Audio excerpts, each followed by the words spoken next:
Hello friends. तो स्वागत है आपका आईक्यू ज्ञान में। तो आज 23 मई का हम हिंदू न्यूज़पेपर को एनालिसिस करेंगे, क्योंकि आज संडे है तो आज एडिटोरियल तो नहीं रहेगा। तो जो भी इम्पोर्टेंट न्यूज़ है थोड़ा बहुत उसको हम आज एनालिसिस करेंगे, उसको देखेंगे क्या क्या आपके लिए इम्पोर्टेंट है एग्जाम के लिए और क्या आपको जानने की ज़रूरत है, उनको हमने कवर किया है। तो इस आधे घंटे के वीडियो में को आप जरूर लास्ट तक देखें, ताकि आपका जो ये आज का पेपर भी जो है कंप्लीट हो जाएगा इस दौरान। और इसके अलावा जो है आप क्विजेस जो हैं, स्पेशली अगर कोई प्रीलिम्स आ रहा है आपका, बेसिकली प्रीलिम्स या फिर जो भी आप ऑब्जेक्टिव एग्जाम देने वाले हैं, तो उसको लेकर के जो हमने कुछ डेली जो है कुछ क्वेश्चंस हम अपलोड कर रहे हैं अलग अलग टॉपिक्स पे। जैसे पॉलिटी का हमने किया था, पॉलिटी का 5 क्वेश्चन, और इकोनॉमिक्स का फिर किया, इन्वायरमेंट का किया। तो एक तरह से मॉक टेस्ट के लिए है कि जिसको आप जो है 1 मिनट का वीडियो है, 1 मिनट से भी कम का वीडियो है, उसको आप जरूर देखें। जो मैं डिस्क्रिप्शन यहाँ में दे दूंगा उसका लिंक। तो उसके अब क्या होगा, आप जो 1 मिनट के वीडियो से आप जो है 5 क्वेश्चन जो इंपॉर्टेंट क्वेश्चन है उससे आप प्रिपेयर कर पाएंगे मॉक टेस्ट। आपका ज़्यादा टाइम भी वेस्ट नहीं होगा। और मोबाइल के थ्रू या फिर लैपटॉप पे जैसे भी आप जो है क्वेश्चन को देखें और अपना जो है प्रिपरेशन को चालू रखें उस हिसाब से। इसके अलावा जो हमारा वीडियोज है एनसीईआरटी पे, पॉलिटी पे, बाकी जो सब्जेक्ट्स पे लेकर के, बैंकिंग सिस्टम पे, आरबीआई पे, उसको जरूर आप देखें, ताकि आपका प्रिपरेशन अगर कहीं आपको डाउट हो तो वो मतलब उससे क्लियर हो जाए। और ये जो है आपका बाकी वीडियो जो है हिंदू न्यूज़पेपर एनालिसिस, वो हम डेली कर रहे हैं, जिसको आप जरूर देख रहे होंगे। इस चैनल पर अगर आप नए हैं तो मैं रिक्वेस्ट करूंगा आप इस चैनल को सब्सक्राइब कर लें। सब्सक्राइब बटन आपको जो डिस्क्रिप्शन में भी दिख जाएगा और यहाँ पर भी। और उसके अलावा उसके बाद सब्सक्राइब करने के बाद आपको एक बेल की आइकन दिखाई दे, उसको आप जरूर क्लिक करें, ताकि आपको जो आने वाली वीडियो की नोटिफिकेशन मिल जाए। तो आइए फ्रेंड्स, स्टार्ट करते हैं। पहला जो न्यूज है, over 2 lakh fresh cases in last 24 hours, TPR declines to 14.2%। तो ये बेसिकली कोविड का डेटा है जो डेली आता है आपका न्यूज़पेपर में। तो बेसिकली 2,27,000 केसेज आए हैं, और 3,392 डेथ्स रिपोर्ट हुए हैं पिछले दिन कंट्री में। टेस्ट जो है, highest number of test carry हुआ फ्राइडे को, जिसका रिपोर्ट बेसिकली सैटरडे को आया, जो हम देख रहे हैं डेटा। तो highest number of test conducted in single day. तो काफी टोटल पॉजिटिविटी रेट, टीपीआर जो कहा जा रहा है आपका, टेस्ट पॉजिटिविटी रेट जो है, टेस्ट पॉजिटिविटी रेट सिंपल चीज है, 100 लोगों का आपने टेस्ट किया तो कितने लोग उसमें पॉजिटिव आए। तो इसको अगर हम देखें तो अभी डिक्लाइनिंग मोड में ही है कंटिन्यूसली। 22.7% था 9 मई को, जो कि घट करके अभी 14.2% हो गया मई 21 को। तो ट्रेंड जो है निगेटिव ही है, बेसिकली डिक्रीजिंग ट्रेंड है ओवरऑल इंडिया का अगर हम देखें। ये वैक्सीनेशन का count basically 60% of Indian adult have receive at least 1 dose of covid vaccine till May 21। तो इसमें इन उत्तर प्रदेश और तमिलनाडु में फ्यूअर देन 10% पीपल। तो ये बेसिकली जो है वैक्सीनेशन का शॉर्ट है, जिसको कि हम देख रहे हैं वैक्सीन शॉर्टेज के कारण। जो बहुत बार वैक्सीनेशन उतना नहीं हो पा रहा है। इसके अलावा एक और जो इसमें न्यूज है, 18 million Sputnik doses to be on tap by August. तो ये जो है वहाँ का एम्बेसडर, जो इंडिया का एम्बेसडर जो रसिया में, उन्होंने बेसिकली कहा कि 18 मिलियन डोजेस जो है तकरीबन अवेलेबल रहेंगे India, available for Indians by अगस्त तक में। और जो इंडियन पार्टनर जैसे डॉक्टर रेड्डीज लेबोरेटरी ने जो करार किया है, एग्रीमेंट साइन किया है रशियन वैक्सीन के लिए, प्रोडक्शन के लिए, तो वो एक्सपेक्टेड है कि 850 मिलियन डोजेज जो है वो प्रोड्यूस करेंगे बाय मार्च 2022 तक। इतना डोजेज जो है इंडियन कंपनी जो है उसको प्रोड्यूस करेगी, और इतना डोजेज जो हमारे एक्सपोर्ट से, इंपोर्ट से आएगा। और उसके अलावा एक इस नई जो वैक्सीन आने वाली है उसकी स्पुतनिक लाइट, ये बेसिकली सिंगल डोज वैक्सीन होगी, जो अभी लॉन्च नहीं हुई। बेसिकली कॉपरेशन इसमें अभी होगा इंडिया का।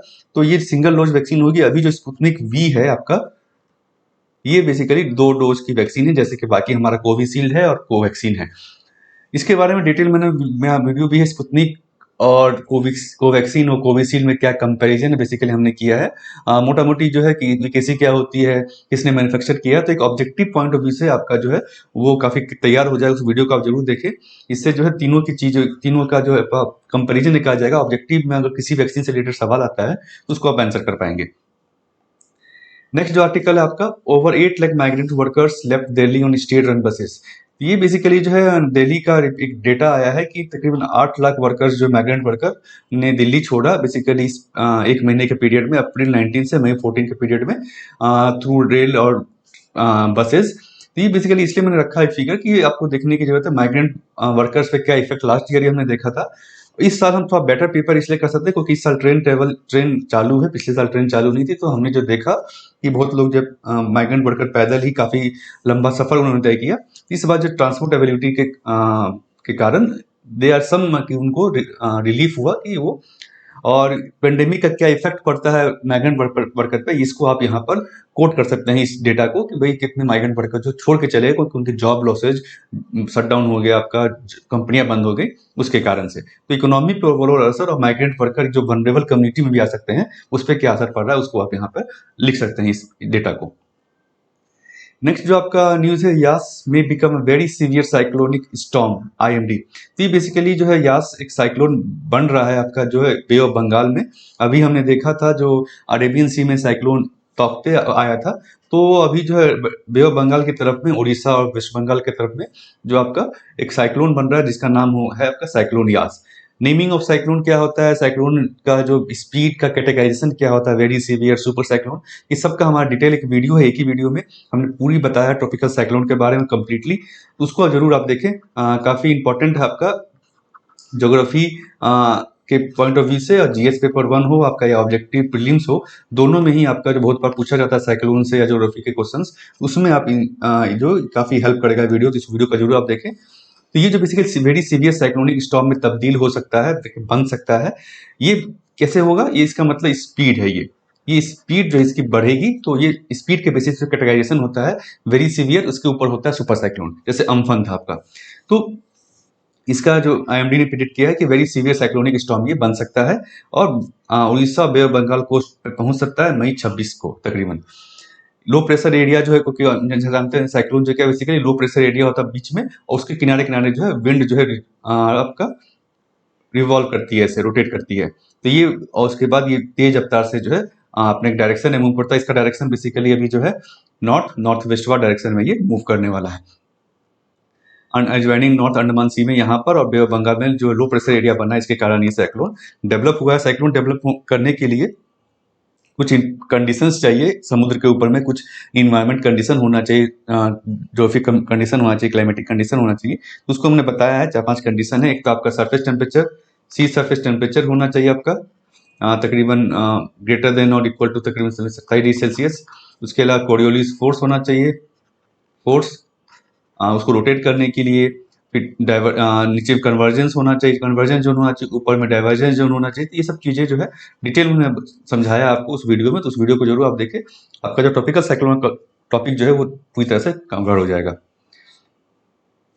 नेक्स्ट जो आपका आर्टिकल है जो भी न्यूज में भी काफी है, government can't seek removal of Twitter tag expert. ये बेसिकली गवर्नमेंट ने कल जो है कल परसों बेसिकली जो है मिनिस्ट्री आईटी मिटी ने बेसिकली जो है ट्विटर को अपना चिट्ठी दिया था कि आप जो है ये मैनिपुलेटेड मीडिया का टैग जो आपने लगाया है कुछ ट्वीट्स पे, उसको आप हटा लें, क्योंकि ये हमारा जो इंटरफेरेंस कर रहा है बेसिकली, प्रिजुडिस है और सही नहीं है। इस पे कुछ एक्सपर्ट्स ने अपना व्यू दिया कि ये है ना बेसिकली हमारे लीगल परव्यू में नहीं आता है। आईटी एक्ट जिसका कि हवाला दिया जाता है बार बार, आईटी एक्ट से हम डायरेक्ट नहीं कर सकते हैं टैग रिमूव करने के लिए। इसके अलावा it may level tweets, manipulated tweets क्या होता है, मैनिपुलेटेड टैग क्या होता है, ट्विटर का जो पॉलिसी क्या है कि tweets that include media that have been deceptively altered और फैब्रिकेटेड। तो अगर ट्विटर को लगता है, ट्विटर की जो टीम है उसको लगता है कि कोई मीडिया जिसको आपने शेयर किया है, ट्वीट्स जिसने आपने शेयर किया है वो अल्टर्ड है या फैब्रिकेटेड ट्वीट्स है, सही नहीं है, तो उसको वो मैनिपुलेटेड मीडिया टैग कर सकती है। ये उसकी पॉलिसी है। ट्विटर ने कहा है कि हमारे ऑन टेक्नोलॉजी है और रिपोर्ट्स हम लेते हैं, पार्टनर जो हमारे थर्ड पार्टी है जो उसको रिसर्च करती है, उसके रिपोर्ट के बेसिस पर हम ये अपना जो मैनिपुलेटेड टैग लगाते हैं, और इसको हम हमारी पॉलिसी जो है उसके हिसाब से हमने फॉलो किया है। तो यहाँ पे जैसे कि कहा गया कि ऑल सोशल मीडिया प्लेटफॉर्म्स के have the terms of service which user sign up for at the time of joining platform and agree to abide by this terms. तो ये भी एक ना मतलब कि कहना है ट्विटर का कि भाई जो भी ऐसे सोशल मीडिया प्लेटफॉर्म को आप जब भी आप पहली बार लॉग इन करते हैं या जो यूज कर रहे हैं, तो आप उसके टर्म्स ऑफ कंडीशंस को आप अबाइड कर रहे हैं, आप एक्सेप्ट कर रहे हैं, तो उसी टर्म्स ऑफ कंडीशन के बेसिस पे इन्होंने ये टैग लगाया है जिसको आप चैलेंज नहीं कर सकते हैं। ये ट्विटर का जो पॉलिसी है जिसको आपने खुद ही जो इसको एक्सेप्ट किया है। आईटी एक्ट जो है डज नॉट इम्पावर, ये इम्पावर नहीं करता है to order a platform to undo its enforcement decision जैसे levelling of post and any attempt to interfere. अगर आप इंटरफेयर करते हैं तो ये सेंसरशिप एक तरह से आता है और lack of transparency. IT act क्या गवर्नमेंट को पावर देता है कि आप ऑर्डर कर सकते हैं blocking and removal of content. कुछ कंटेंट जैसे बहुत बार होता है जो राइट हो गया आपका, कुछ वैसा कंटेंट जो वायलेंस कर सकता है, तो उस कंटेंट को गवर्नमेंट बोलती है कि आप इसको रिमूव कर दीजिए। लेकिन ये जो टैगिंग का है, जो इनका इंटरनल पॉलिसी है, मैंने उसको आप चैलेंज नहीं कर सकते हैं। ये उनका इंटरनल जो है आपका इन्फोर्समेंट डिसीजन है कि उनकी जो पॉलिसी है उसको वो इन्फोर्स कर रहे हैं। इसको गवर्नमेंट चैलेंज नहीं कर सकती है, आईटी एक्ट इसको एम्पावर नहीं करता है। तो ये आईटी एक्ट के बारे में बेसिकली है, गवर्नमेंट का क्या पोजीशन है और क्या इसमें रूल क्या कहता है। Has the authority to issue directions for blocking access to information, but authority can not be used in respect of ordering any intermediary to remove a label on content if users not abiding by the terms of service। तो ये basically कहना है experts का कि ये जो IT act का हवाला दिया जा रहा है, तो इसमें सिर्फ ब्लॉकिंग के लिए आप गवर्नमेंट कर सकती है कुछ इन्फॉर्मेशन को, लेकिन इंटरमीडिएट को ये ऑर्डर नहीं कर सकती कि आप लेवल जो किसी लेवल आपने जो ट्वीट पे लगा दिया है, मैनिपुलेटेड मीडिया का टैग जो लगा दिया है, उसको आप रिमूव करें, क्योंकि ये उनके टर्म्स ऑफ सर्विस में ऑलरेडी दिया हुआ है। तो ये पूरा जो कंसर्न है आईटी एक्ट सोशल मीडिया को लेकर के, इस इशू को आप आईटी एक्ट को अगर कोई वैल्यूएशन का आता है तो उसमें आप लिख सकते हैं क्या कमियां एक तरह से लिख सकते हैं, या क्या क्या उसमें इंडिपेंडेंस जो है, ट्रांसपेरेंसी में भी आप लिख सकते हैं इसको, ट्रांसपेरेंसी आनी चाहिए सोशल मीडिया के में, सेंसरशिप के केस को आप लिख सकते हैं। तो इन सब चीजों में आप इस केस को आप लिख सकते हैं। नेक्स्ट आपका digital media told to remove mentions of Indian variant. तो ये बेसिकली कुछ खास इसमें इंपॉर्टेंट नहीं, ये बेसिकली जो वेरिएंट है आपका, जिसको कि वेरिएंट ऑफ कंसर्न डब्ल्यूएचओ ने डिक्लेयर किया है, तो बहुत सारे जो मीडिया सोशल मीडिया पे आप देखेंगे तो कहा जा रहा है इंडियन वेरिएंट। तो गवर्नमेंट ने इसको, मिनिस्ट्री ने सारे सोशल मीडिया को, डिजिटल मीडिया को कहा है कि इंडियन वेरिएंट आप नाम यूज ना करें, क्योंकि डब्ल्यूएचओ ने इसको इंडियन वेरिएंट नाम एसोसिएट नहीं किया इसके साथ। ये बस एक वेरिएंट ऑफ कंसर्न है, इसके साथ इंडियन वेरिएंट नहीं लिखा गया है। इसको आप यूज ना करें, इससे जो गलत इमेज जाता है इंडिया का। नेक्स्ट आपका जो plea in supreme court for vaccine PSU revival to ramp up कोविड-19 इनोकुलेशन। ये बेसिकली एक पिटीशन दायर किया गया है सुप्रीम कोर्ट में कि जो पीएसयूज हैं, जो वैक्सीन पीएसयू जो वैक्सीन बनाते थे अभी तक और बेसिकली बनाते हैं, तो उनको रिवाइव किया जाए, ताकि किस लिए, जैसे हम जानते हैं वैक्सीन का शॉर्टेज है, तो वैक्सीन मैन्युफैक्चरिंग को हम और अच्छे से बढ़ा पाएं और जो वैक्सीनेशन की जो चाहिए लोगों को वो हम दिला पाए। तो ये बेसिकली पिटीशन एक अपील दायर की गई है। तो यहाँ पर जो आपका important basically vaccine PSU revival क्यों जरूरी है एक तरह से, इसमें आप लिख सकते हैं, या प्राइवेटाइजेशन का एक आप निगेटिव पॉइंट भी लिख सकते हैं कि कुछ केसेज में, जैसे कि वैक्सीन जो कंपनियां बना रही है, मेडिसिन जो बना रही है कंपनियां पीएसयूज, उसका क्या जरूरत है। जैसे अभी हम देख रहे हैं प्राइवेट पार्टी पे हम डिपेंडेंट है, तो उसमें हम प्राइवेटाइजेशन कुछ एरिया में हम कम कर सकते हैं, उस चीजों में आप इन सेंसर को, इस चीज को आप मेंशन कर सकते हैं वैक्सीन पीएसयूज को। इन्होंने कहा है कि गुड मैन्युफैक्चरिंग प्रैक्टिसेज जो कंप्लायंट है उनको आप बोलिए, उनको फंड दिया जाए और उनको प्रोडक्शन स्टार्ट किया जाए। India is home to oldest vaccine PSUs. तो बहुत सारे जो पुराने, सबसे पुराने ग्लोबली वैक्सीन पीएसयूज तो इंडिया में है। 24-25 पीएसयू जो है वो ब्रिटिश राज में स्टेब्लिश हुए थे। By 1980s, 29 of PSUs were set up under with the sole objective of self reliance। ये क्यों बनाया गया था? कि हमारा जो यूनिवर्सल इम्यूनाइजेशन प्रोग्राम था, जो जिसमें हम बच्चों को बेसिकली अलग अलग वैक्सीन जो देते हैं, उसमें हमारा सेल्फ रिलायंस है और सेल्फ सफिशिएंसी, हमें जो वैक्सीन कहीं से मंगानी नहीं पड़े, प्रोक्योरमेंट नहीं करना पड़े, इसके लिए वैक्सीन जो गवर्नमेंट, ये पीएसयू जो है गवर्नमेंट ने स्टेब्लिश किया था। तो ये रेलिवेंस आप बता सकते हैं कुछ केसेज में, जैसे कि पीएसयू कुछ सेक्टर में क्यों रेलिवेंट है, या जो क्रिटिकल सेक्टर जैसे कि वैक्सीन हो गया, मेडिसिन हो गया, इसमें क्यों जरूरी है कि भाई हम कभी हेल्थ क्राइसिस के समय में, ऐसे क्राइसिस के समय में हम जो है डिपेंडेंट ना रहे ग्लोबल कंपनी के ऊपर में या प्राइवेट कंपनी के ऊपर में। यहाँ पे इन्होंने नाम भी दिया है क्या क्या जो इंस्टीट्यूट है, ज़्यादा इंपॉर्टेंट नहीं है, बस आप समझ सकते हैं।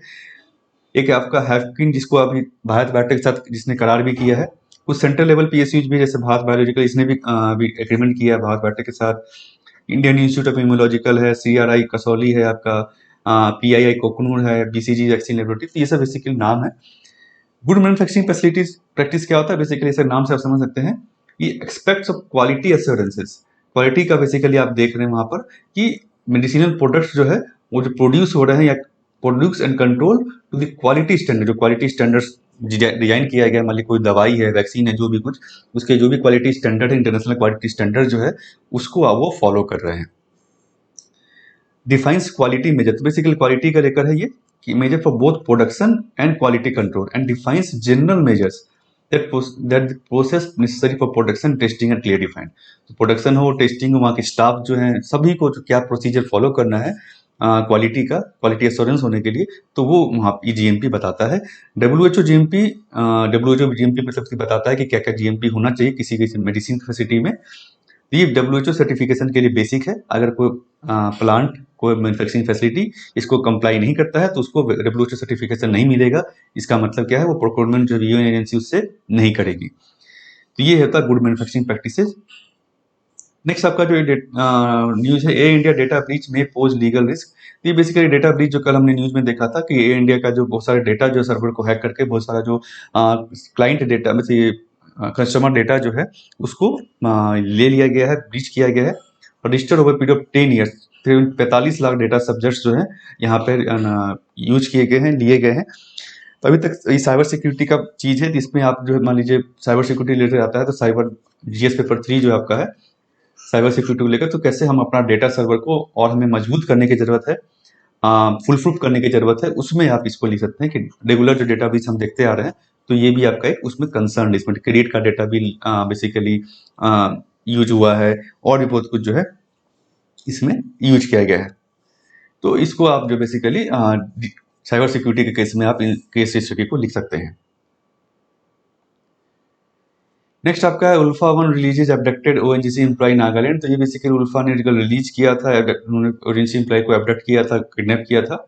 तो उल्फा जो क्या है, ये असम तरफ इंसर्जेंसी जो है, नॉर्थ ईस्ट इंसर्जेंसी, उसी में एक ग्रुप इन्वॉल्व है।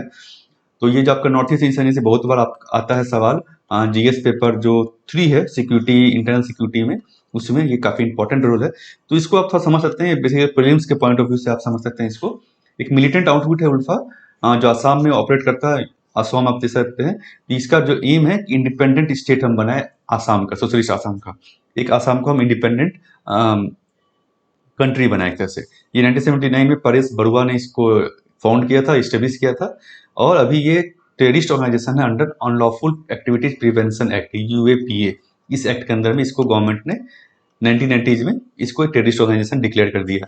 यूएपीए के बारे में हमने डिटेल में, मेरा कोड़ा में आर्टिकल भी है, उसको आप देख सकते हैं। ये एक्ट होता क्या है, इसमें क्या क्या लूपहोल्स है, और क्या गवर्नमेंट अभी रिसेंटली अमेंडमेंट भी किया है उसमें, तो क्या क्या अमेंडमेंट है उसको। तो ये बेसिकली अल्फा को लेकर के है, प्रीलिम्स के लिए इंपॉर्टेंट है ज्यादातर। नेक्स्ट जो आपका आर्टिकल है, call for action to protect Odisha tribes. ये हमने थोड़ा दिन पहले भी न्यूज में देखा था, बहुत दिन से, कि जो पीवीटीजी ग्रुप्स हैं, पर्टिकुलरली वनरेबल ट्राइबल ग्रुप्स, ये जो बेसिकली उड़ीसा में स्पेशली बहुत सारे ग्रुप्स हैं ऐसे ट्राइबल ग्रुप जो है, उनमें इन्फेक्शन देखा जा रहा है, इन्फेक्शन बढ़ रहा है। तो इसको लेकर के जो कुछ लोगों ने उड़ीसा गवर्नमेंट को एक रिकमेंडेशन दिया, सजेशन दिया है कि आप इसको रोके, नहीं तो ये ट्राइब्स जो है बेसिकली जो बहुत कम लोग होते हैं इसमें ट्राइब्स में, जैसे डोंगरिया ट्राइब हो गया, कोंद हो गया, बोंडा ट्राइब्स, इनको हम बचा नहीं पाएंगे, ट्राइब जो है विलुप्त हो जाएगा, खत्म हो जाएगा। तो यहाँ पे इन्होंने सजेशन क्या दिया, इसको आपको देखने की जरूरत है। कोविड को लेकर के आप मान लिया क्वेश्चन आता है ट्राइबल इंक्लूडिंग, मान लिया कि ट्राइबल को कैसे आप रोक सकते हैं पेंडेमिक से, तो उसमें आप इन सजेशंस को लिख सकते हैं। तो गवर्नमेंट ने जो क्या कहा है कि होम क्वारंटीन, तो ये उन्होंने एक्सपर्ट्स ने कहा कि होम क्वारंटीन पर्सपेक्टिव नहीं होगा, क्योंकि would not work as previously isolation, जो यहाँ पर नहीं होती, छोटे छोटे झोपड़ी में ये रहते हैं, छोटा एरिया में रहते हैं, तो वहाँ पे आइसोलेशन बहुत ही मुश्किल है। करने की क्या जरूरत है, इन्होंने प्रपोज किया है कि गवर्नमेंट जो है क्वारंटीन सेंटर्स वहाँ पे बनाए, जो कि नज़दीक में हो, विद इन 2 किलोमीटर, ताकि इनको शहर की तरफ नहीं जाना पड़े। इसके अलावा डोर टू डोर सर्वे आप कीजिए, team of trend local volunteers को यूज करके, ताकि वो आसानी से घुल मिल जाए, क्योंकि इनकी भाषा भी अलग होती है, इनका पहनावा अलग है, कल्चर अलग है। तो लोकल वॉलंटियर्स को आप यूज करके यहाँ पर डोर टू डोर सर्वे करें, सिम्टम्स और क्वारंटीन फिर रिपोर्ट सिम्टम्स को देखे, और क्वारंटीन अगर जरूरत है तो उनको क्वारंटीन में भेजा जाए। इसके अलावा स्पेशल लिवलीहुड पैकेज, वो जिसको कंपनसेशन के लिए, क्योंकि उनका जो बेसिकली किस पे डिपेंडेंट होते हैं, ये एग्रीकल्चर पे, जो छोटा मोटा एग्रीकल्चर इनका होता है, और जो माइनर फॉरेस्ट प्रोड्यूस है उसको वो मंडियों में जाकर बेचते हैं, क्योंकि मंडियां अभी जो बंद है तकरीबन लॉकडाउन के कारण, तो इनको जो है ये बेच नहीं पा रहे, पैसा नहीं इनके पास आ रहा है, तो इनको स्पेशल लिवलीहुड पैकेज दिया जाना चाहिए एज ए कंपनसेशन। तो एक तो ये हो गया आपका क्वारंटीन सेंटर, दूसरा डोर टू डोर सर्वे, इसको आप ध्यान रखें, लोकल को इंक्लूड करना आपको, तीसरा स्पेशल लिवलीहुड पैकेज। इसके अलावा हेल्थ किट्स आप उनको दीजिए, कंप्राइजिंग ऑफ 3 लेयर्ड मास्क, जिसमें मास्क हो, नेसेसरी मेडिसिन और विटामिन, मल्टीविटामिन हो। तो ये हेल्थ किट आपको दिया जाना चाहिए इनको ट्राइबल्स को। Emphasis and upgradation of all primary health centres, primary health centre जो यहाँ पे बेसिकली जो अगर आप देखें तो रूरल एरिया में जो गाँव में है, पहला लेवल जो होता है हेल्थ सेंटर का गवर्नमेंट का, पीएचसी होता है। उसके बाद होता है सेकेंडरी हेल्थ सेंटर, जो कि मान लीजिए आपका ना बीच में कम्युनिटी हेल्थ सेंटर भी कह सकते हैं हम इसको। और तीसरा जो होता है आपका टर्सरी हेल्थ सेंटर, जिसे डिस्ट्रिक्ट हॉस्पिटल कह सकते हैं, आप स्पेशलाइजेशन स्पेशलिस्ट हॉस्पिटल्स कह सकते हैं। तो ये आपका लेवल ऑफ आप कह सकते हैं हेल्थ केयर होता है। तो इन्होंने कहा कि क्योंकि प्राइमरी हेल्थ केयर सबसे नज़दीक है इनके, तो इनको इसको स्ट्रॉन्ग करना चाहिए, इसको और आप मजबूत करें, अपग्रेड करें, और प्रोविजनिंग ऑफ मैन पावर वहाँ पे दे, आप स्टाफ्स को दे, नर्सेज को दे, डॉक्टर्स को दे, मेडिकल इक्विपमेंट दे, मेडिकल मेडिसिन एंड इंफ्रास्ट्रक्चर। तो ये सब चीज़ें बेसिकली सजेशन के तौर पर है कि ट्राइबल्स को हम कैसे इनसे बचा सकते हैं। पीबीटीजी ग्रुप क्या होता है, इसका हमने पहले ही बताया। पीबीटीजी ग्रुप बेसिकली क्या है, ट्राइबल्स जो होते हैं उसी के अंदर में एक अलग ग्रुप है जो कि और भी उनसे कम डेवलप्ड है। ट्राइबल तो ऐसे भी आपका जानते हैं, आप कम डेवलप्ड होते हैं, अलग से एरिया में रहते हैं। ये उससे भी कम डेवलप्ड एक जो ग्रुप है उसको अलग से नाम दिया गया, कैटेगरी दी गई है प्राइवेट पीबीटीजी। ये बेसिकली देवार कमीशन ने रिकमेंड किया था इसको ये अलग ग्रुप बनाने के लिए, ताकि हम गवर्नमेंट जो इन पे फोकस कर सके। ये जो है अभी इंडिया में बात करें तकरीबन 75 ग्रुप्स जो हैं पीवीटीजी ग्रुप्स हैं इंडिया में डिक्लेयर्ड, नोटिफाई किए हुए। ठीक है, ये ज़्यादातर जो है उड़ीसा में है। तो ये मोटा मोटी आपका प्रीलिम्स के लिए, और क्या इसको आप आंसर्स में लिख सकते हैं, कैसे हम इससे डील कर सकते हैं ट्राइबल के केस में। नेक्स्ट आपका ब्रिक्स और astronomy working group moves networking of existing telescope. तो ये ब्रिक्स का ग्रुप एस्ट्रोनॉमी वर्किंग ग्रुप का भी मीटिंग हुआ था बेसिकली ऑनलाइन मोड में 19 और 20 तारीख को। तो इन्होंने कहा क्या क्या कि direction research this area, building and network of intelligent telescope and data, study of transient atmospheric phenomena, big data, artificial intelligence, machine learning applications to process the voluminous data. तो ये बेसिकली उन्होंने सजेस्ट किया है कि हमें इस पे काम करना चाहिए। ज़्यादा कुछ खास इंपॉर्टेंट, इस ग्रुप का नाम बस आप ध्यान रखें। ये जो है provide platform for BRICS member to countries to collaborate in field of astronomy. तो एस्ट्रोनॉमी के लिए अलग से इनका ग्रुप है जिसका नाम है BAWG BRICS astronomy working group. एक और जो चीज जानने की है, इंडिया अभी प्रेसिडेंसी है इंडिया के पास ब्रिक्स का फ्रॉम जनवरी 2020 में। ये बस आपको जानने की जरूरत है, इंडिया इसको डील कर रहा है बेसिकली। तो अलग अलग लेवल पे मीटिंग्स कॉन्फ्रेंसेज इसीलिए ऑर्गेनाइज किया जा रहा है इंडिया के द्वारा। ब्रिक्स को आप जानते ही होंगे बेसिकली। ब्रिक्स का मैं थोड़ा बता दूं, ब्रिक्स जैसा कि आप 5 झंडा ये देख रहे हैं, तो 5 कंट्री है इसमें। Brazil, B for Brazil, R for Russia, I for India, C for China, S for South Africa. तो ये 5 ग्रुप जो है कंट्री जो है मिल करके बेसिकली फास्टेस्ट ग्रोइंग इकोनॉमी एक तरह से है। तो ये कंट्री मिल करके ये ग्रुप बनाते हैं, ये ग्रुप के मेंबर्स हैं। नेक्स्ट आपका जो है how white flies came saw and conquered India crops. तो ये बेसिकली व्हाइट फ्लाई जो है, तो ये मेजी जो आप फोटो आप देख रहे हैं जैसे कि, तो इसमें जो इंपॉर्टेंट आपका है इन्वेसिव स्पेसीज, इसके बारे में पहले भी पढ़ा, आप इन्वायरमेंट आप हो सकता पढ़ा भी हो। इन्वेसिव स्पेसीज जो है बहुत ही एक तरह से खतरा है किसी भी एरिया के लिए। इन्वेसिव स्पेसीज क्या होता है कि स्पेसीज जो उस एरिया का लोकल एरिया का स्पेसीज नहीं है, कहीं बाहर से आया है, तो वो क्या होता है वहां पे अगर कोई इन्वेसिव स्पेसीज आता है, वो पनपने लगता है, तो उससे क्या होता है वहाँ का लोकल पॉपुलेशन जो है बेसिकली, लोकल जो वहाँ पे इंसेक्ट्स हैं या वहाँ पे जो लोकल उस उसी वो स्पेसीज जो वहाँ की लोकल स्पेसीज है उसको वो खत्म कर देता है, धीरे धीरे उसकी पॉपुलेशन कम हो जाती है, इन्वेसिव स्पेसीज जो है वहाँ पे ओवरटेक कर लेता है। इससे और क्या नुकसान है कि वहाँ के एग्रीकल्चर को नुकसान पहुंचा सकता है, वहाँ पे नई नई बीमारियां फैला सकता है। तो ये सब नुकसान है इन्वेसिव स्पेसीज का। ये इन्वायरमेंट का इंपॉर्टेंट कंसेप्ट है, हो सकता है आपने पढ़ा भी हो। तो यहाँ पे देखा जाता है कि व्हाइट फ्लाई के कारण जो यील्ड जो है काफी कम हो गया है।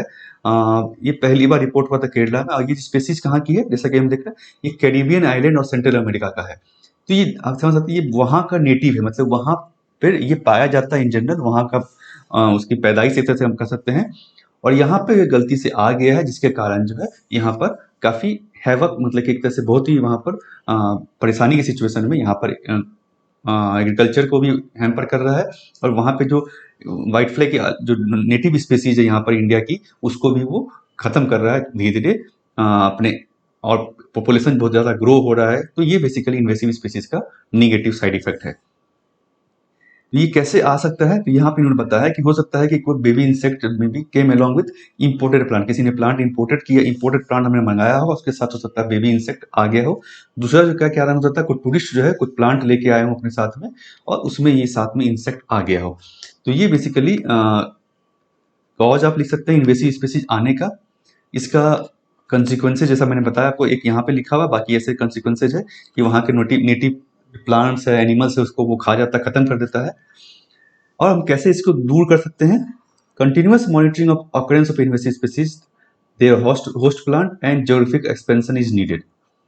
If require import of potential natural enemies, तो इससे क्या करना है, वहां पे जैसे कि जहाँ पे स्पेसीज जैसे है यहाँ की कैरिबियन का है, तो नेचुरली इसका इनेमी जो इसको खत्म कर सकता है, जो इसको खा सकता है, मान लीजिए व्हाइट फ्लाइज को जो खा सकता है, उसको हमें इंपोर्ट करना चाहिए, ताकि बायो कंट्रोल, एक तो आपका केमिकल कंट्रोल क्या होगा, पेस्टिसाइड आपने छिड़क दिया तो केमिकल कंट्रोल हो गया। बायो कंट्रोल क्या होता है, उसका जो नेचुरल इनेमी है, जो इन्वायरमेंट में जो उसके ऊपर उसको खाता है, उसको आप वहां पे इंट्रोड्यूस कर दीजिए, वहां पर लेके आ जाइए। इससे क्या होगा, दोनों आपस में लड़ेंगे तो उसके बाद ये जो स्पेसीज है वो खत्म हो जाएगा। तो ये सजेशन दिया गया इन्वेसिव स्पेसीज से लड़ने का। ठीक है, ये इन्वायरमेंट का इंपॉर्टेंट कंसेप्ट आपका इन्वेसिव स्पेसीज बहुत बार पूछा जाता है, इसको आप ध्यान में रखें। नेक्स्ट आपका एक आर्टिकल है, job crisis in second wave of कोविड-19। तो इन्होंने इसे बताया कि जॉब क्राइसिस क्या है, क्या इसका इफेक्ट रहा है कोविड-19 का सेकेंड वेव का। तो ये हम पहले भी डेटा देख चुके हैं, सीएमआई का डेटा है कि अनएम्प्लॉयमेंट रोज बढ़ा है आपका, सैलरी एम्प्लॉयड, सैलरी हुआ अनन सैलरी दोनों का जो है नंबर घट गया, 39.81 करोड़ था मार्च में, जो कि घटकर कितना हो गया आपका तकरीबन 80 करोड़ घट गया है। रूरल एम्प्लॉयमेंट जो है कम है compare to urban unemployment figure. Labour force participation rate जो है वो भी कम हुआ है। लेबर फोर्स पार्टिसिपेशन क्या है, basically measure the section of in population that is willing to take jobs, ये होता है लेबर फोर्स पार्टिसिपेशन। अनएम्प्लॉयमेंट क्या होता है कि those who are willing to take on jobs but are not employed, तो जो जॉब लेना चाहते हैं लेकिन एम्प्लॉयमेंट नहीं मिल रहा है। तो ये दोनों बेसिकली पैरामीटर्स है अनएम्प्लॉयमेंट को या जॉब लॉसेस को देखने का, एम्प्लॉयमेंट को देखने का इंडिया का। वीमेन के पास, वीमेन को ज़्यादा ये इफेक्ट किया है बेसिकली, एक तो लोअर लेबर फोर्स पार्टिसिपेशन जो वो कम है आपका, और अनएम्प्लॉयमेंट रेट उनमें बहुत ज़्यादा है फीमेल्स में। पिछले साल जो है एग्रीकल्चर एक तरह से ग्रो किया था पेंडेमिक में, फिर भी इस साल वो भी कम हो गया। Basically agriculture shed 6 million jobs compare to a month earlier, तो एग्रीकल्चर में ज़्यादा इस साल जॉब्स एग्रीकल्चर में भी कम हुए हैं। ओके, रूरल एरिया में अगर हम देखें तो कोविड इम्पैक्ट किया इस साल ज़्यादा। मनरेगा का डेटा भी इन्होंने यूज किया जिसमें बताता है कि डिमांड फॉर जॉब बढ़ा। इसका मतलब जो लोग, जो माइग्रेंट्स या जो भी जो शहरों में काम कर रहे थे, वो गांव आकर वो मनरेगा का काम भी करने को तैयार है, क्योंकि उनके पास काम नहीं है, सैलरी नहीं है। कौन सा स्टेट हार्ड हिट हुआ है, तो हरियाणा यहाँ से बताया गया, राजस्थान, फिर दिल्ली, गोवा। इकोनॉमिक कंसिक्वेंसेज क्या हो सकते हैं, तो ये हम समझ सकते हैं बेसिकली रिलेटेड है सारा। अनएम्प्लॉयमेंट होगा, इनकम आपका कम हो गया, ऑब्वियसली बात है, इनकम श्रिंक हो गया, तो naturally dampens consumer sentiment. Consumer, आप कंज्यूमर भी हैं, आपके कुछ कमाने जाते हैं सैलरी से, उसके आप कुछ खर्च भी करते हैं। मान लीजिए एक तो नेसेसरी आइटम हो गया आपका घर का, दाल रोटी जो हो गया, आपका फर्नीचर हो गया, आपका रहने का रेंट वेंट हो गया, सारा कुछ जो बेसिकली ये ऑब्वियस सी बात, अगर आपका इनकम कम होगा तो आपका खर्चा भी जो है आप कम करेंगे। इससे क्या होगा, डिमांड जो है वो इकोनॉमी में कम हो जाएगा। डिमांड कम होगा तो ऑब्वियस बात है, प्रोडक्शन जो इंडस्ट्री जो सामान को प्रोड्यूस कर रही है, उसका जब सामान का डिमांड नहीं रहेगा तो प्रोडक्शन भी कम होगा और इंडस्ट्री का ग्रोथ जो है वो कम होगा, ओवरऑल इकोनॉमी का ग्रोथ कम होगा। ये पूरा कुछ रिलेटेड है। आरबीआई के मंथली बुलेटिन में इसको कहा गया था, डिमांड शॉक बताया था आरबीआई ने। एक उन्होंने बताया था लॉस ऑफ मोबिलिटी हो गया, स्पेंडिंग कम हो गया है आपका, एम्प्लॉयमेंट भी कम हो गया है। एक जो मेजरमेंट है उसका, ई वे बिल को आप मेजर कर सकते हैं, ट्रेड कितना कम हो गया। ई वे बिल क्या होता है, बेसिकली जीएसटी के केस में अगर आपको कोई सामान जो है कहीं से भेजना है, ट्रांसपोर्ट करना है, तो आपको ई वे बिल जनरेट करना होगा ऑनलाइन। ई वे बिल जो है कम हो गया, इसका मतलब इंटर स्टेट या इंट्रा स्टेट जो ट्रेड होता है वो कम हो गया है। ये इसमें बताया गया है यहाँ पर basically, would the situation improve the current lockdown way to in, तो अगर अगर लॉकडाउन अभी आज के आज खत्म होता तो क्या ये इंप्रूव होगा सिचुएशन। तो यहाँ पे इन्होंने बताया है कि ये तो फूड इनसिक्योरिटी अभी हम देख रहे हैं, जैसा कि हमने देखा पॉवर्टी लेवल इंक्रीज कर गया है, लेकिन इशू क्या है कि बहुत सारे हाउस होल्ड जो है जिनके पास पैसा कम हो गया, तो वो इससे बचने के लिए उन्होंने कर्जा लिया इनफॉर्मल सोर्सेज से, मतलब गांव में हम बात करें तो मनी लेंडर वहाँ के जो है उनसे उन्होंने कर्जा लिया, जिसके कारण वो कर्ज में चले गए। तो इकोनॉमी अगर लॉकडाउन में इम्प्रूव भी होता है, खत्म भी होता है, तब भी उनको कर्ज से निकलने में ही काफी टाइम लग जाएगा। तो जो एक्सपेंडिचर है उनका, बेसिकली खर्चा जो है कंज्यूमर की तरफ से, वो कम ही रहेगा अभी नियर फ्यूचर में। सेंट्रल गवर्नमेंट ने क्या किया, बेसिकली ये जो आपका हमने देखा था प्रधानमंत्री आपका गरीब कल्याण अन्न योजना, इसके अंदर में गवर्नमेंट, सेंट्रल गवर्नमेंट ने कहा कि हम 5 kg ऑफ राइस और व्हीट जो फॉर फ्री देंगे राशन कार्ड धारकों को, और इसके अलावा इंडिविजुअल स्टेट्स ने भी अपना अपना डिसीजन लिया, जैसे बिहार ने कहा कि हम उतना ही हम और भी देंगे, तमिलनाडु में कुछ लिया आपका पैकेज का, केरला ने कुछ प्रॉमिस किया है, कर्नाटका ने। तो ये बेसिकली गवर्नमेंट की तरफ से पॉवर्टी को रिड्यूस करने के लिए, क्योंकि इनकम चली गई है तो भूखे नहीं सोए वो, तो उसके लिए अन्न का व्यवस्था या पैकेज, जो फाइनेंशियल पैकेज गवर्नमेंट ने दिया है। ये पूरा जो इकोनॉमी का लॉकडाउन का इफेक्ट है उसको आप इससे समझ सकते हैं, इकोनॉमी पर भी और इंडिविजुअल पर भी। नेक्स्ट जो आपका आर्टिकल आइडेंटिफाइंग म्यूटेंट्स, ये बेसिकली म्यूटेशन जो आइडेंटिफाई होता है इंडिया में कैसे होता है उसके बारे में बताया गया है। तो पहला जो ऑर्गेनाइजेशन आपका INSACOG, ये बेसिकली इसको ये आइडेंटिफाई करता है। ये क्या है, बेसिकली 10 लैब्स का एक कंसोर्टियम, 10 लैब का एक ग्रुप बना दिया है गवर्नमेंट ने, जो कि स्कैन करता है कोविड सैंपल्स, इसकी वेरिएंट्स को देखता है, और कोई वेरिएंट देखा जा रहा है कि अगर ज़्यादा वो फैल रहा है, उसको गवर्नमेंट को बताता है, डेटा बताता है कि भाई ये कंसर्न है, इसको आप रोकने के लिए, या इंटरनेशनली जो है उसको शेयर किया जाता है डेटा को, इंटरनेशनल बॉडीज जो है, ऑर्गेनाइजेशन जो है। तो इसको चेक करना है सर्टेन कॉम्बिनेशन ऑफ वेरिएंट्स, अगर कोई वाइड स्प्रेड बहुत ज़्यादा बढ़ रहा है। इसमें जो बेसिकली इंस्टीट्यूट जो है बहुत सारे, जैसे मैंने कहा 10 लैब्स इंक्लूडेड है, ऑल ओवर इंडिया है। इसमें कुछ है ना ईस्टर्न रीजन के है, कुछ नॉर्दर्न रीजन के है, कुछ अलग अलग रीजन के जो लैब्स इसमें आए हैं। ये स्टार्ट किया इन्होंने काम जो जनवरी में, ये लैब, ये कंसोर्टियम बना था, लेकिन जो आपका म्यूटेशन जीनोम सीक्वेंसिंग जो है पहले से ही स्टार्ट था, एक दो लैब कर रहे थे उसको। तो फाइंडिंग्स क्या देखा गया, तकरीबन 20,000 सैंपल्स इन्होंने अभी तक उसको लैब टेस्टेड किया है, देखा है, सीक्वेंस किया है, और 3,900 वेरिएंट्स, अलग अलग वेरिएंट्स देखे गए हैं। ये 3 वेरिएंट जो हम लोग जानते हैं, यूके वेरिएंट्स हो गया, आपका साउथ अफ्रीका का वेरिएंट हो गया, बैरिल वेरिएंट, ये ऑलरेडी है, और ये डबल म्यूटेंट वेरिएंट जो इंडिया का वाला है वो भी उसमें देखा गया काफी बार। मेन आपके लिए यहाँ पे जो बताया गया कि जीनोम सीक्वेंसिंग क्यों जरूरी है, क्या फायदे हैं इसके। तो ये फायदा क्या होता है, understand role of certain mutations in increasing virus infectivity, इसको समझने में कि भाई वायरस में क्या चेंजेस हुआ है, उसके कारण अगर कोई इन्फेक्शन ज्यादा बढ़ रहा है तो उसको देखने में। उसके अलावा ये भी देखने की इम्यून स्केप तो नहीं हो रहा, मतलब कि क्या वायरस जो है, एंटीबॉडी जो मतलब बन रही है आपके वैक्सीन के कारण, क्या उसको वो भेद तो नहीं रहा, क्या उसका इफेक्ट हो रहा है कि नहीं हो रहा, एंटीबॉडी का उसके ऊपर, वैक्सीन का इफेक्ट हो रहा है कि नहीं हो रहा वायरस के ऊपर में, नए वायरस के ऊपर में, वो भी इससे पता चलता है। तो इसलिए ये फायदा है, आपका बेनिफिट है जीनोम सीक्वेंसिंग का। अगर इन्फेक्टिविटी बढ़ रही है तो समझ वो वायरस वेरिएंट ऑफ कंसर्न कहलाएगा, और उसको गवर्नमेंट कंट्रोल करने का ज़्यादा कोशिश करेगी, और एंटी जो इम्यून वैक्सीन कंपनियां हैं वो भी देखेगी कि क्या हमारा वैक्सीन जो हमने बनाया था वो इस वायरस पे कारगर है कि नहीं है। ये बेसिकली इसमें देखने की बात है। ये बेसिक एंटीबॉडी को चेक करते हैं वायरस के पोर्शन से। Antibody levels are not only markers of protection and there is parallel network of cellular immunity that plays, तो सिर्फ एंटीबॉडी लेवल नहीं होता, सेल्यूलर इम्यूनिटी लेवल भी आपका बताता है कैसे वो उससे लड़ सकता है। चैलेंजेस क्या क्या है इस ऑर्गेनाइजेशन के पास, तो एक तो इनका एम था सैंपल करने का कि एटलीस्ट 5% सैंपल को हम टेस्ट करेंगे, जीनोम सीक्वेंसिंग करेंगे, लेकिन अभी तक जो इन्होंने सिर्फ 1% सैंपल ही ये सीक्वेंसिंग कर पाए हैं। कारण क्या है, shortage of funds and insufficient reagents and tools. तो इसको गवर्नमेंट को देखने की जरूरत है कि इसको हम कैसे बढ़ाएं, फंड्स दे, और टूल्स जो भी इनको इक्विपमेंट जो चाहिए उसको हम दिया जाए। तो ये पूरा एसओजी के बारे में है और जीनोम सीक्वेंसिंग के बारे में है।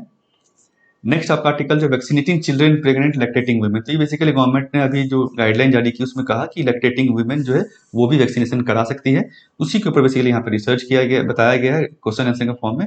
ये जरूरी भी है कि वैक्सीनेशन कराना, इससे जो है एंटीबॉडी डेवलप होगा, और found in umbilical cord and breast milk that could give protection to newborn, तो न्यूबॉर्न जो उसको भी प्रोटेक्शन इससे मिलेगा। और अगर हम बात करें बच्चों की, तो ऑलरेडी यूनाइटेड स्टेट्स में इन्होंने स्टार्ट कर दिया वैक्सीनेशन, और इंडिया में भी जो है कोवैक्सीन जो है उस पर रिसर्च कर रही है कि 2 से 12 साल के लिए वैक्सीन का जो क्लिनिकल ट्रायल चल रहा है अभी, फेज 1 और 2 ट्रायल आई थिंक। तो ये उसी के ऊपर बेसिकली है कि है ना, जरूरी है कि वैक्सीन बच्चों के लिए क्यों जो अलग है, अलग से रिसर्च करने की क्या जरूरत है, क्योंकि keep in mind effect of vaccine on children and how safe the vaccine in children, the benefit should outweigh the risk to return. ये बेसिकली बच्चों के लिए अलग से उनको देखने की इसीलिए जरूरी है, क्योंकि उनका अलग बेसिकली बिहेवियर होता है, एवरी एक्सपेक्ट्स ये डिफरेंट। डोज भी हो सकता है आपको कम, बच्चों में कम दिया जाए, वेट ऑफ चाइल्ड हो उसको देखना है आपको, मसल मास देखना है, तो सब कुछ बेसिकली इसीलिए जो चिल्ड्रन पे अलग से रिसर्च, वैक्सीन का अलग से क्लिनिकल ट्रायल जरूरी है। तो ये आपका था। तो फ्रेंड्स ये था आज का हिंदू न्यूज़पेपर एनालिसिस। होप आपको वीडियो अच्छा लगा, तो जरूर इसको आप लाइक कर दें और शेयर करना मत भूलें अपने फ्रेंड्स के साथ, व्हाट्सएप पे, फेसबुक पे, टेलीग्राम पे, अलग अलग सोशल मीडिया पे, इंस्टाग्राम पे आप इसको जरूर शेयर करें ताकि ज़्यादा लोगों तक हम इसको पहुंचा पाए। और इस चैनल पर अगर आप नए हैं तो जरूर सब्सक्राइब करें, और सब्सक्राइब करके आप बेल आइकन दबाएं। और जैसे मैंने कहा, क्विज को जरूर अटेम्प्ट करें। क्वेश्चन जो हम बिना आंसर जो नहीं रहता, 1 मिनट का आपका, 1 मिनट से भी कम का आपका वीडियो है, उस 5 क्वेश्चंस को डेली हमारा 5 क्वेश्चन अलग अलग टॉपिक पे, बेसिक्स क्वेश्चंस है, उसको आप अटेम्प्ट करेंगे तो आपका जो प्रिपरेशन जो है आप समझ पाएंगे कि हमारा कहाँ पे भी लैकिंग है और हमें कहाँ पे और जोर देने की जरूरत है।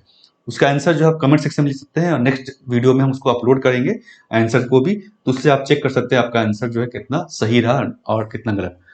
तो फ्रेंड्स, ये था आज का वीडियो, होप आपको अच्छा लगा। तो फ्रेंड्स, मिलते हैं कल फिर से हिंदू न्यूज़पेपर एनालिसिस के साथ। Thank you.